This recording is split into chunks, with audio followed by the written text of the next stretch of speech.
అందరికీ నమస్కారం. ఇది ఆర్టీఐ భాష న్యూస్. ఈ రోజు మనం ఒక ముఖ్యమైన అంశం గురించి మాట్లాడతాము. భారతదేశంలో 6 నుండి 14 సంవత్సరాల పిల్లలందరికీ ఉచిత మరియు తప్పనిసరి విద్య హక్కు ఉంది. హాయ్ ఫ్రెండ్స్, మీ సేవ కోసం మీరు అభిమందించే ఆర్టీఐ భాష మరోసారి మీ ముందుకు వచ్చింది. ఈరోజు వీడియోలో 1వ తరగతి నుండి 8వ తరగతి వరకు చదువుతున్న విద్యార్థులకు ఉన్న ఆర్టీఈ రైట్ టు ఎడ్యుకేషన్ చట్టం గురించి పూర్తి వివరాలు తెలియజేస్తాము. డబుల్ ఆర్టీఈ చట్టం అంటే ఏమిటి? ఏ విద్యార్థులు అర్హులు? ప్రైవేట్ పాఠశాలల్లో ఉచిత ప్రవేశం ఎలా పొందాలి? ఆన్లైన్లో దరఖాస్తు ఎలా చెయ్యాలి? అవసరమైన పత్రాలు ఏవి?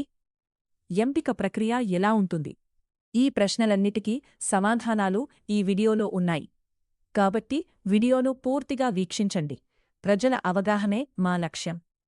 మీకు ఈ సమాచారం ఉపయోగకరంగా అనిపిస్తే వీడియోను లైక్ చేయండి, షేర్ చేయండి, మా ఛానల్ను సబ్స్క్రైబ్ చేయండి. ధన్యవాదాలు. ఆర్టీఐ భాష ప్రజల అవగాహనే మా లక్ష్యం.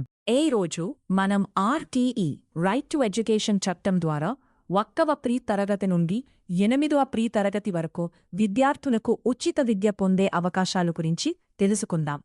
ఆర్టీఈ అంటే ఏమిటి? ఆర్టీఈ అంటే విద్య హక్కు చట్టం. ఈ చట్టం ప్రకారం పేద మరియు అర్హత కలిగిన కుటుంబాల పిల్లలకు ప్రైవేట్ పాఠశాలల్లో ఉచితంగా చదివే అవకాశాలు కల్పించబడుతుంది. ఎవరు అర్హులు? ఆర్థికంగా బలహీన వర్గాలకు ఇచ్చిన పిల్లలు. ప్రభుత్వ నిబంధనల ప్రకారం అర్హత కలిగిన కుటుంబాలు. నిర్దేశించిన వయస్సు కలిగిన విద్యార్థులు. ఆన్లైన్ దరఖాస్తు ఎలా చెయ్యాలి? ముందుగా అధికారిక ఆర్టీఈ వెబ్సైట్ను ఓపెన్ చేయండి. 2. న్యూ రిజిస్ట్రేషన్ లేదా అప్లై ఆన్లైన్పై క్లిక్ చేయండి. 3. విద్యార్థి పేరు, తల్లిదండ్రుల వివరాలు నమోదు చేయండి. 4.